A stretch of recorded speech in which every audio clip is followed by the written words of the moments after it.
Well, good day to you. It is June the 23rd, and I hope you're having a great day wherever you are. My name is Gary Willing, and as always, I want to welcome you to Search for Signs. And as I always like to do, I want to do three things before I get going.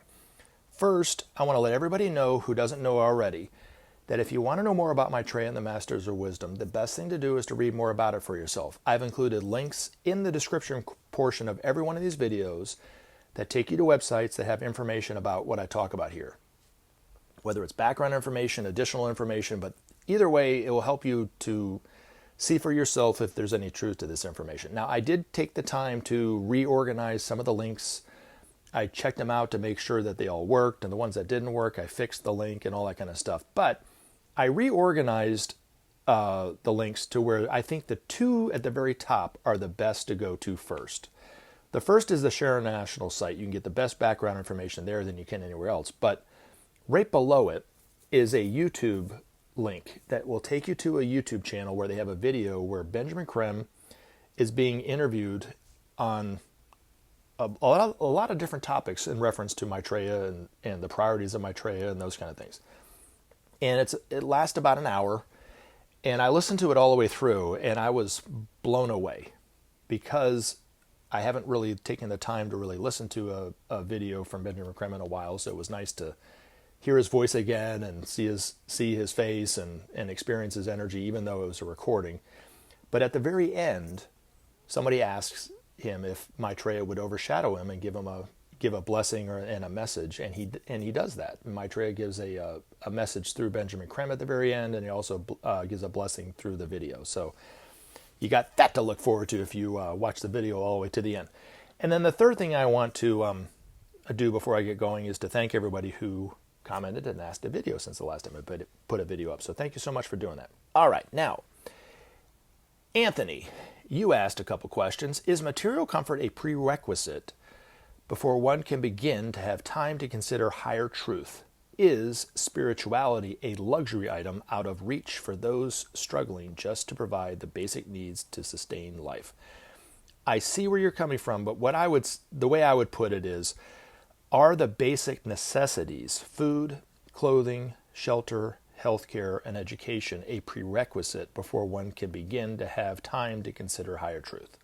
Yes, that's what I would say is true. You have to have those. Nowhere in the world are those five things a right.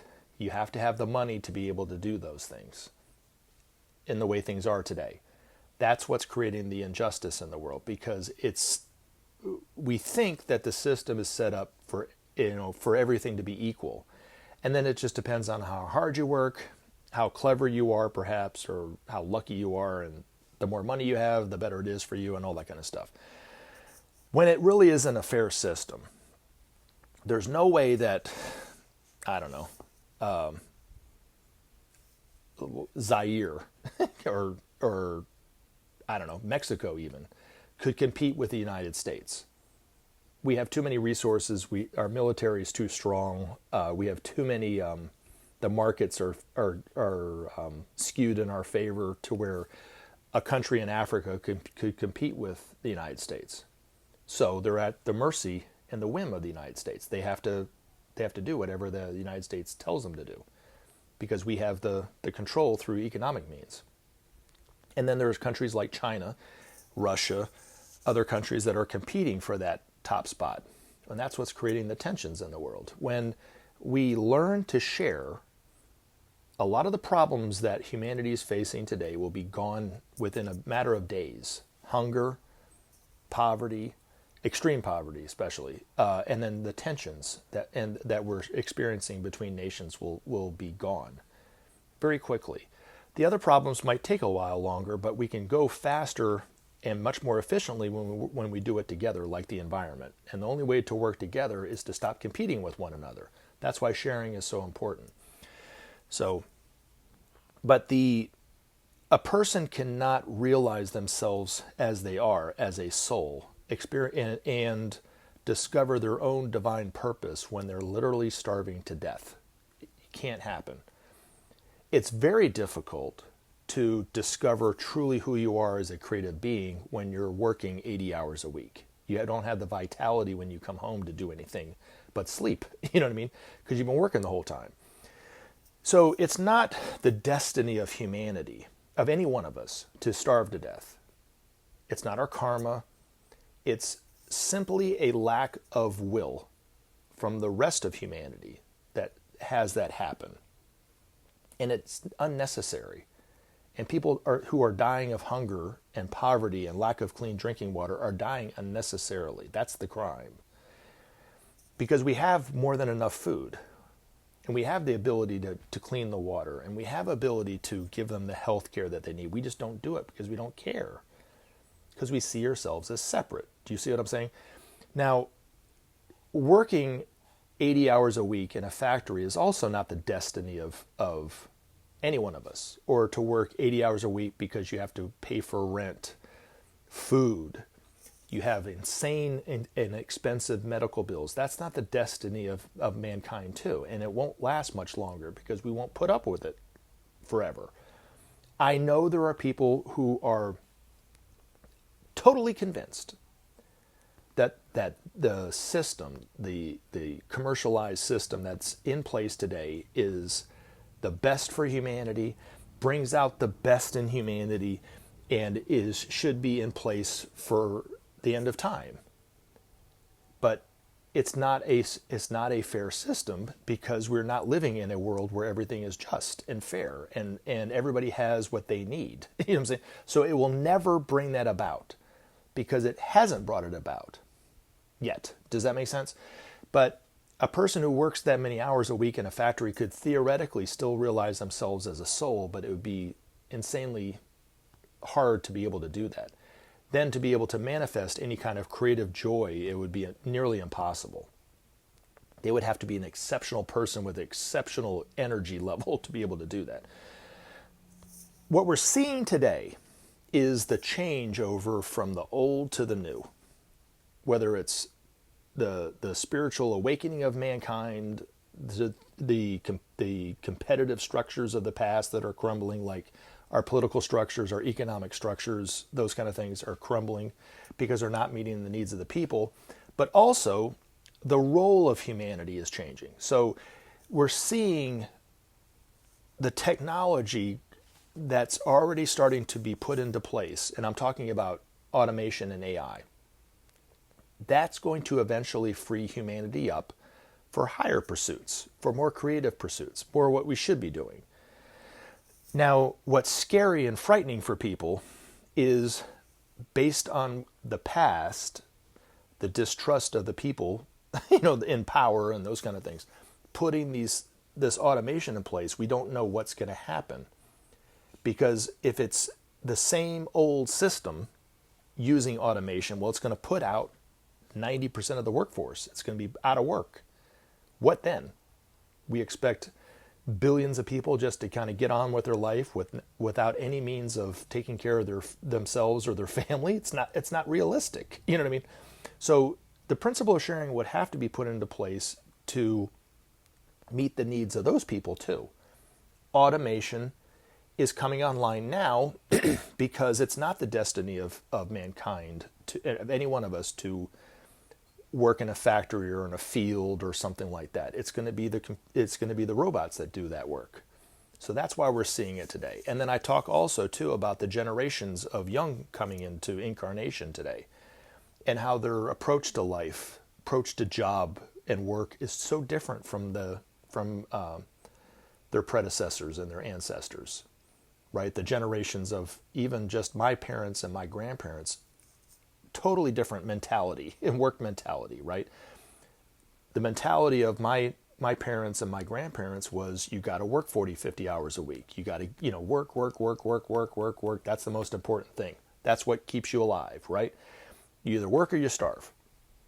Well, the kids today don't have that same attitude because they're coming into incarnation in a world that won't be the priority of humanity. It's going to be about leisure time. The masters will be teaching humanity how to live a life of leisure, but a life of purpose at the same time, where it's not about fulfilling all the emotional needs of the individual, but the service of humanity, the creative needs also too of the soul. That's what they will be teaching humanity. How to live within the laws of life, how to live together peacefully. That's what these masters will be teaching all of humanity. Hopefully that adds to what you had asked. But anyway, I appreciate the question very much. Thank you so much. And if I didn't answer it the way that you wanted to, anybody, and this goes for everybody, you can always re-ask the question again and I'll try again. So if first you fail, you try again. All right, so this is from RSI 4797. Hi, Gary. Listen to your videos, and every time I learn a new information from you, personally, I think what confuses people about Maitreya is the sentence Jesus said in the Bible that false Christ will appear and will say, I am the Christ, but you don't trust them. I say this because I see some negative comments on that. Therefore, people have doubt. What is the truth? Doubt is a great enemy to any one of us. Can you say something to that? What I would like to say to that is Maitreya himself doesn't go around saying he's the Christ. Now, there are people who comment all the time on this channel, not all the time, but they comment from time to time on this channel who claim to be the Christ, claim to be Maitreya, right? Maitreya is not going to claim to be Maitreya. He will let everybody know on the day of declaration who he is, but he's not claiming to be the Christ, as this verse in the Bible says to be aware of people that do. I don't think Jesus went around saying he was the Christ either, even though he was the manifestation of the Christ when he was in Palestine 2,000 years ago. When I say Maitreya is the Christ, or Ben, or anyone that knows this information and believes this information, are saying it because of our recognition of who Maitreya is spiritually, on an esoteric level. But I'm not saying that Maitreya is the only true Son of God. So when an evangelical Christian says the Christ, they're saying it in terms of Jesus is the only true Son of God. There is nobody else but him. We have to believe that, and we can be just as nasty of a person and greedy of a person as we want in this world.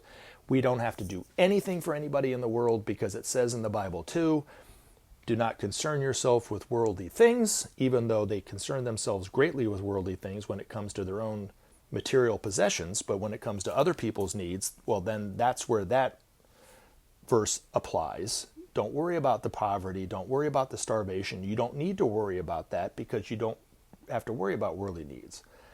But they want the house, they want the car, they want the job, they want the investments, they want their investments to increase, and they think that that's life on planet Earth. And it's not, right? Now, Maitreya, when asked, and he has been asked before in the Asian community of London, are you the Imam Mahdi? He didn't answer yes. He said that's a name that he's referred to as. Ben has even said, up until the point of the day of declaration, he will not claim to be Maitreya, but he will also not lie and say he isn't Maitreya. So if somebody asks him, he's not going to confirm it nor deny it, because he does not want people believing what he says based on who they think he is or know who he is. If you listen to what Maitreya says, and he's going by a very common name, and you don't recognize him as Maitreya, and you hear what he says, and he says whatever he says, and you go, you know, that makes sense. That's something that I want. Well, then you're listening to him with honesty. If Ben had pointed out that this is Maitreya, this is the name he's using, everybody would listen to him, and those people who believe this information would believe it because they believe that that's Maitreya. And then they've lost what Maitreya is trying to teach humanity, which is to listen to him with simple honesty. That's why Maitreya himself has said, do not follow after him. Once you follow after him, you've already lost him, which is another part of that verse in the Bible. If somebody says, go into the desert, do not go there, and that kind of stuff. So it would be the same thing as if somebody says, go to that YouTube channel, that is Maitreya, don't go there. Does that make sense? Because you've already lost the Christ when that happens. Maitreya says, if you follow me, you've already lost me. That's what he says, right? That's why Ben never said where he was speaking in the Asian community of London, what name he was using on TV when he started giving interviews on TV, for that very reason. Anybody who claims to be the Christ is not the Christ. It's a very simple, you know what I mean? And like I said, Maitreya is not claiming to be the Christ. I'm claiming him to be the Christ. It's different. Do you see what I'm saying? But the people who make the comments that they make are making those comments based on their own prejudice. They have not taken the time to read about this. They have not tried to perhaps inquire about it for themselves and sit back and see if there's any truth to this. They automatically believe it to not be true because it's different than what their conditioning has told them to be true. That somebody told them from the very cradle to be true. And that might not be true. You know what I mean? So, those people who comment negatively are also going through the process of learning this information in their own way, assimilating this information in their own way. They don't see it that way, but they are. A lot of those people who have commented negatively on this channel will eventually recognize Maitreya and perhaps listen to him and have a different perspective on him because they will then have seen him. Others, they might never in this lifetime come around and trust Maitreya. They might have to come back in another incarnation. And when they come back in another incarnation, the world will be different. And they will be like, oh, who's to say that people such as myself who are very concerned about Maitreya, or about the world and about Maitreya coming back into the world, weren't the same people that put Jesus to death. You know what I mean? I don't know. You know what I'm saying? But Ben had said in a conference one time, he was looking around the room, he goes, most of you were around in Palestine when Jesus was there. A lot of you were the ones that were screaming to put him to death. Other ones were screaming to not put him to death. You know what I mean? But who anybody was, he never pointed it out. You know what I'm saying? If I know anything about Gary, he probably was one of the people that were screaming to put him to death. Because the things that I hated in life that I eventually turned around and became the most important things in my life. The people who I could not stand in the beginning eventually became very important to me in my life. So I would probably put me in the group of people that were screaming to put Jesus to death. And then over the course of many lifetimes have had a change of heart. And those people also have a change of heart too. All right, so let's see. There were some other questions in here. Can you say something about him? How does he look? Is he look the same as the photo in Nairobi, Kenya? Well, Maitreya can appear however he appears. The times that I saw him, he looked different. I saw him as a boy, old man, a woman, a tall guy, a short guy, that kind of stuff. Maitreya himself, according to Benjamin Creme, looks a lot like the Maitreya Buddha statues. Thin chin, high cheekbones, large forehead, big eyes, and is tall and very thin. Kind of broad shoulders, but also thin. A man of, you would look at him and you would respect his presence based on the way he looks. He's not a short, unassuming man. And the time that I saw him when I was 23, which would have been like 95, I saw him in a parking lot. He looked a lot like the way Benjamin Creme described him. And this was before I read it in his book, how he described him to look, how he described Maitreya to look. And he looks differently than the picture of him in Nairobi, except for his eyes had that same look to him. And he didn't have a beard. He had a very thin mustache. Very thin chin. Like I said, looked very much like the Maitreya Buddha statues that you can Google online and look at. When I saw him, he looked like he was about 6'2", which is how Ben described him. Broad-shouldered, thin in the waist, very handsome man. Looked either 30s or 40s, but I couldn't really tell. Looked young, but yet not immature or inexperienced. Looked wise, but didn't look old. And that was just kind of his whole presence was like that.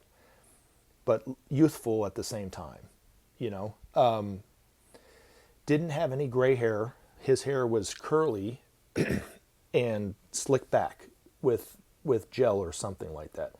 Dressed very well. And Ben said that any one of these masters can change their look, their clothes at a thought. So in certain situations, they might dress more Middle Eastern or like somebody from India, but then when they're dealing with people in America and Western Europe, they'll dress in suits and so forth. But they don't have to go to a store and buy it. They can think it, you know. So the time I saw him, he was wearing a very expensive, colorful sweater and very nice slacks. But like I said, he looked, you know, he didn't look how he looked in Nairobi, Kenya, but he looked how Benjamin Creme described him to look. And then you said something about, does he say any jokes? And I was trying to think of how to answer this, but there was one time when Maitreya sat down and talked to me for about an hour when I had a break on a music gig that I was doing. And he talked to me for quite a bit of time. And I was thinking he was Maitreya. Then I was almost sure he was Maitreya. Then I was absolutely certain he was Maitreya. And then I had a doubt. Maybe he isn't. Right? So I wanted to test him. And I thought about a joke that the only thing I could think to test him was a joke that Benjamin Creme had said the conference of that year when he was talking about being in the now and how you forget your past and you don't look to the future, but you forget the past. And he even said something about Krishnamurti used to say, memory is thine enemy. And so he was referencing that. And then Benjamin Creme mentioned this joke. A guy goes to a doctor complaining of memory problems. And then the doctor goes, well, how long have you been having these problems?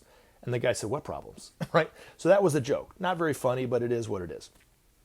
But the way Ben said it at the time he said it, it was quite hilarious. And so I was sitting down with this person who was Maitreya. I was thinking he was Maitreya. I was almost certain he was Maitreya. Absolutely, definitely Maitreya. And then I had this shadow of a doubt that maybe he wasn't. So I wanted to test him. And I said, I have a joke to tell you. And right when I said that to him, he interrupted me. He goes, no, don't tell me the joke. Don't tell me the joke. I got a joke that's way better than what you were going to tell me. And I sat back in the chair and I said, okay, tell me the joke. Right? And he goes, a guy goes to a doctor complaining of memory problems. The doctor says, well, how long have you been having these problems? And the guy said, what problems? So he repeated the joke that I had thought that I wanted to tell him to test him. And he said it before I said it to him. So that was the joke that he told me. But if you go to the Share International site and you read some of the stories that people have published in Share International, some of them are hilarious. I mean, absolutely hilarious. These masters have such a keen sense of humor. But it's never a sense of humor that's mean. It's keen, but not mean. But it's also full of joy. And it also has a message to it. And there's a reason why they say it, but they have such a sense of humor. We will be blown away by these masters' sense of humor and their sense of joy and how infectious their joy is. It will create such a joy in all of humanity just seeing these masters on TV. The times that I saw Maitreya, it was like he had won the lottery. He was so excited. There was a video I saw of Maitreya at one of the conferences, and when he was speaking in Hyde Park as an Afro-Caribbean man. And his joy, I mean, it was just, I looked around the room as everybody was watching this video. You didn't even have to tell me it was Maitreya. I knew it based on this video. And the things that he said, I looked around the room and I saw these people, they were like kids. They were like children, even though we were all adults, you know. You could see the joy just come over the whole room based on just watching Maitreya on TV as a familiar. So when we see him as he is, it's going to be a totally different thing. All right, so let's see. Does he know and follow this YouTube channel of yours? I'm sure he knows this channel, but I don't know if he follows this channel or not, or needs to follow this channel. He's never commented on this channel. I know that for a fact. I read every one of the comments and every one of the questions that come my way.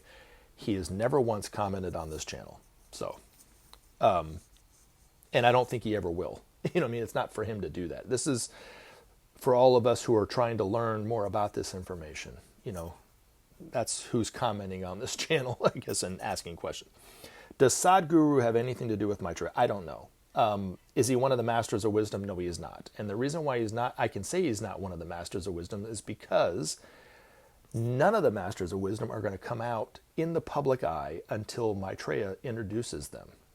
So he's going to introduce all these masters one by one after the day of declaration.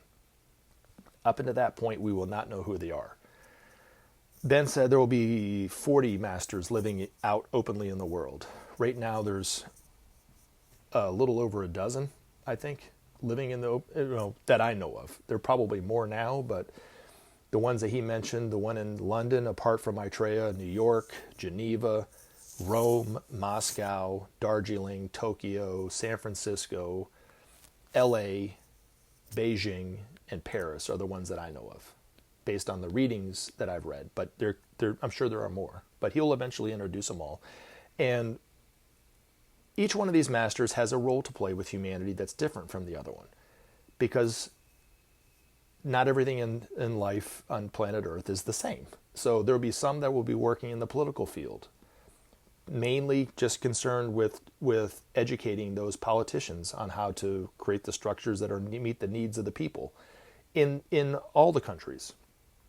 Other masters will be working with those initiates and disciples in the economic field, or technology, or with medicine, the arts, city planning, architecture, every form of human life is spiritual, and the masters will work with humanity to awaken that spiritual side of humanity within those structures, that kind of thing.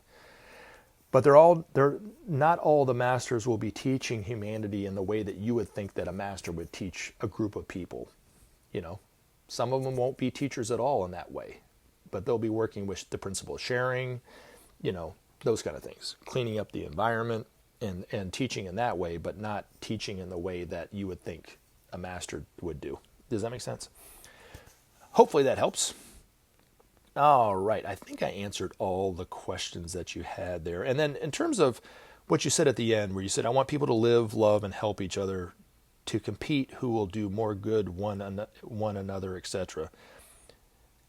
I hope we follow the right path. This is what Maitreya wants all of us to have, is that same longing for humanity to come together as one family. When you see Maitreya on TV, you won't know it's Maitreya, because he won't say he's Maitreya. But when he's speaking what his concerns for humanity, he wants each and every one of us to listen to him with simple honesty. That's why it's important not to point out that is Maitreya. Don't comment on this channel. Don't email me about it. I don't want to know, right? I will recognize Maitreya on TV when I recognize Maitreya on TV, and that's for me. You will recognize Maitreya on TV when it's your time. But don't think you're doing the best thing for everybody by letting everybody know. And this isn't just for you. This is everybody, right? But it goes back to what you were asking about the biblical quote. Don't point out to who he is. It's important for us to want for the world what he wants for the world, which is peace, ending of hunger, justice for all, an environment where we can breathe clean air and drink clean water, that kind of stuff. All right. Mr. James, I'm going to go through a couple of yours real quick. Why the heck aren't these amazing people coming forth now? Well, the reason why we haven't heard of the initiates and the disciples of which Benjamin Creme's master was referring to in the article that you were commenting about is because it's not their time or their job to let people know who they are. They're working in the field of whatever it is, whether it's politics, economics, social, education, medicine, technology, and those kind of things. And these masters have disciples in all areas of life, just like I was just talking about, city planning, those kind of things. The principle, working with the principle of sharing and those kind of things. And it's not for us to know who they are, because that's not their job to let people know who Maitreya is. It really was Ben's job and the group around Ben. That was our job to let the world know who Maitreya is. And if you watch that video, James, that I was just talking about at the beginning of this video, that the link, somebody asked him, what happens if you die before Maitreya is known for who he is? And he says, well, the group will go on. It's our job to do this. But those political figures that are very advanced initiates who know who the masters are, it's not their job to tell who they are. And they might even be asked to not say. Because let's say the Pope. Okay, so Pope Francis, I have a tremendous respect for, because when I listen to him, I hear a lot of the priorities of Maitreya coming out of a Pope, which you didn't normally hear, right? So I am just guessing, but let's say he knows who Maitreya is. He's seen Maitreya, which I'm sure he has seen Maitreya. Whether he believes in who Maitreya is or knows who Maitreya is immaterial. But if he had a conscious connection with the Master Jesus and knew who the Master Jesus was and all that stuff, if he came out and said and confirmed what Benjamin Creme was saying, there would be a large segment of Christians that would believe what he said based on the fact that he is the Pope. And then they would not be listening to Maitreya in simple honesty. They would be listening to him because they're believing what the Pope said. Or if the King of England said it, or if the President of the United States said it, or anybody of any kind of authority that has a following. Taylor Swift said it. I'm not saying Taylor Swift is consciously working with the masters, but I'm just saying she has a tremendous following, right? If she came out and said, I know who Maitreya is, just as Benjamin Creme was talking about, how many Swifties would believe and look for Maitreya and follow Maitreya because of Taylor Swift? You see what I'm saying? That's why it's important for them at this moment in time to allow Maitreya to speak to the people unrecognized. Eventually, a lot of these people who we are familiar with, who we have had a relationship through our media, will eventually start to speak about it, but it's not their job to say it at this point. And it's our job to be patient, right? And to not be so concerned about the timing of it. And if you watch that video that I was just talking about, Ben said something that I was mentioning before in a couple of videos, is had the economies of the world, the markets of the world collapsed, Maitreya would be able to come out and be recognized quicker. Now he's having to wait. He's still maybe perhaps speaking on TV, maybe not. I don't know. He's already taken that step, so that bullet is already out of the gun. And it can't be put back in the gun. So he's already made the approach and spoken to he's already spoken to humanity directly. You know what I mean? Even though we haven't recognized him. But he can't really make any real overtures of who he is in any way until after this, until the stock market crashes. And this is globally. And Ben talked about it in this video. He said if it doesn't collapse, it's going to take him longer to be recognized for being Maitreya. It would take longer for the day of declaration to come, because that's what's going to bring humanity to its senses, to where we'll listen to Maitreya, is being up against it economically for each and every one of us, for all the countries of the world and that kind of stuff, especially in the United States, is what he said. Hopefully that helps. All right. And then you said, Gary, you put in the links about world miracles. They aren't there. What's up?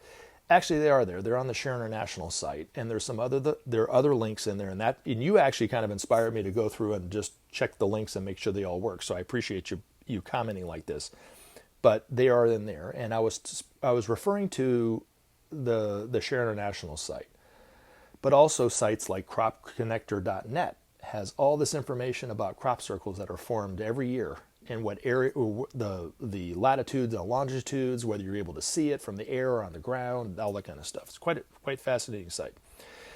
Alrighty, and then lastly, I'll end with this. Timothy Tilton, you said, I love how in one of your videos you made it sound like the Day of Declaration might happen in just a couple years. It might not. Whether it will or not, it still gave me hope. Well, thank you very much for that.